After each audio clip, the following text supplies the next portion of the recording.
ሰላም ሰላም ክብራትና ክብራን ተከታታዮቼ እንደምን አላችሁ? እኔ በጣም ደህና ነኝ። ዛሬም እንደተለመደው በወሳኝ መሰረታዊ የህግ ፕሮግራም ተገናኝተናል። በዛሬው ፕሮግራሜ አንድ ሰው ከሰረ ተብሎ በህግ የሚገመተው ምን ሲሆን ነው ወይም ከሰረ የሚባለው መቼ ነው? ይህንንስ የሚገዛው የመክሰር ህግ ምንድነው የሚለውን የምናይ ይሆናል ማለት ነው። በዛሬው ፕሮግራም የመክሰር ህግ ወይም ባንክራፕሲ ሎው ነው የምናይ ይሆናል ማለት ነው። ለዚህ ቻናል አዲስ የሆናችሁ ቻናሉን ላይክ፣ ሼር፣ ሰብስክራይብ በማድረግ አብራችሁኝ እንድትቆዩ በታላቅ አክብሮትና ትህትና ጠይቃለሁ። ቀጥታ ወደ ዛሬው ፕሮግራም ይገባል።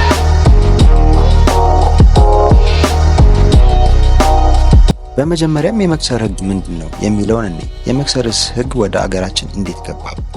የንግድ ተቋማት ክስረት ተፈጥሯዊ መሆኑን የተረዳው የወቅቱ የንጉሠ ነገሥቱ አስተዳደር አስቀድሞ በመክሰር የሚገጥሙ ፈተናዎችን ለመቅረፍ በሚል የመክሰር ህግ በ1960 በፊት ያወጡ ቢሆንም የመጀመሪያው የመክሰር ህግ ወጣው በ1928 ሲሆን በማስከተልም በ1933 በዚህ ዓመት የክስረት ህግን ለመግዛት በሚል 93 አንቀጾችን የያዘ ህግ ሊወጣ ችሏል።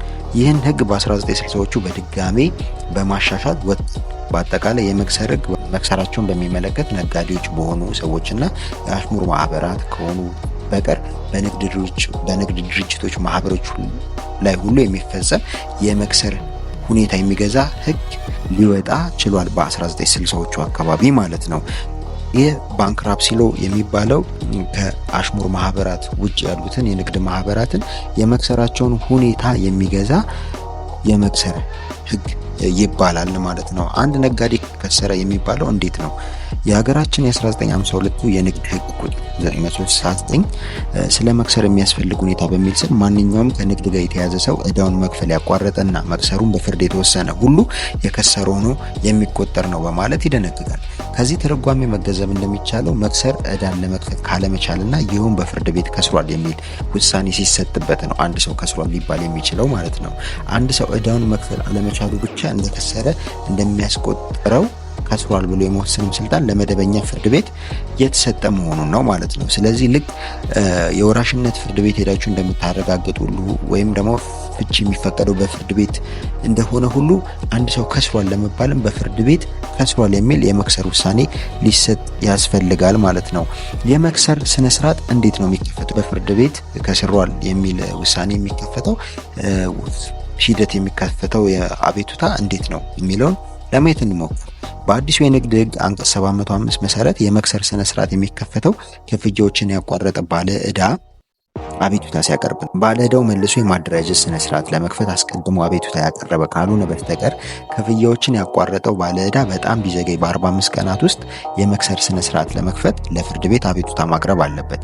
ይህ ግዴታ በህብረት ሽርክና ማህበር ውስጥ በእያንዳንዱ ማህበርተኛ ላይ እንዲሁም ሁለት አይነት ኃላፊነት ባለበት የሽርክና ማህበር እንዲሁም ኃላፊነታቸው ባልተወሰነ ማህበርተኞች ላይም ተፈጻሚ ይሆናል።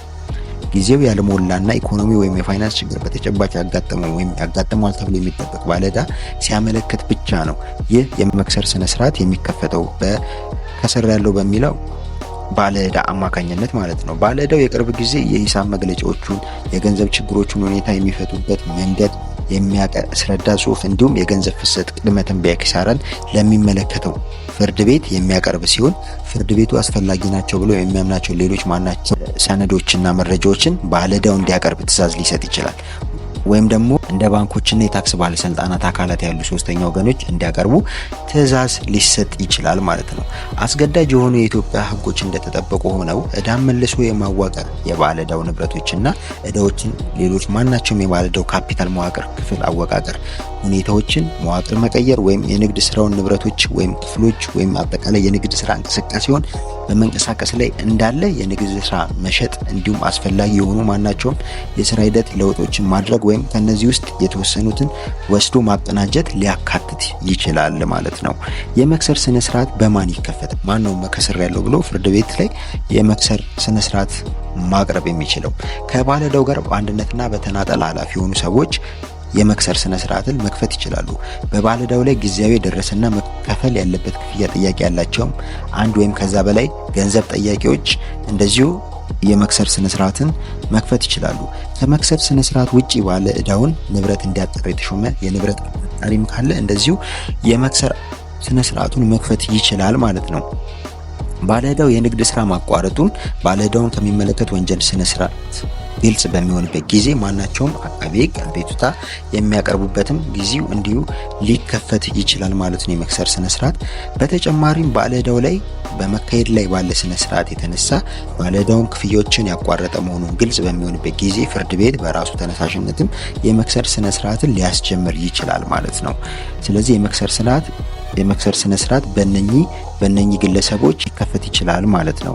የመክሰር ስነ ስርዓቶች የሚዘጋባቸው ምክንያቶችም አሉ። እነሱን አንድ ባንድ ለማየት እንሞክር። በአዲሱ የንግድ ሕግ አንቀጽ 696 መሰረት የመክሰር ስነ ስርዓት መልሶ መክፈትና እንደገና እንዲጀምር ለፍርድ ቤቱ ማመልከት መቻሉ እንደተጠበቀ ሆኖ የመክሰር ስነ ስርዓት የሚከተሉት በመነግራችሁ ምክንያት ሊዘጋ ይችላል። አንደኛ ከንብረት ማጣራት የተገኘውን ገንዘብ ጨርሶ በማከፋፈል፣ የሚበቃ ንብረት ባለመኖሩ እና ከንብረቱ ላይ የሚፈለግ ዕዳ ካሌለ የመክሰር ስነ ስርዓቱ ሊዘጋ የሚችልበት ሁኔታ አለ ማለት ነው። በመሆኑም አንድ ሰው በዚህ ፕሮግራም እንድትይዙልኝ የምፈልገው አንድ ሰው ከስሯል ለመባል ፍርድ ቤት ሄዶ የመክሰር ውሳኔ ሊሰጥ ይገባል ማለት ነው። እራሱ ዕዳዎችን መክፈል አልቻልኩም የመክሰር ውሳኔ ይሰጥልኝ ሲል ማቅረብ ይችላል ማለት ነው።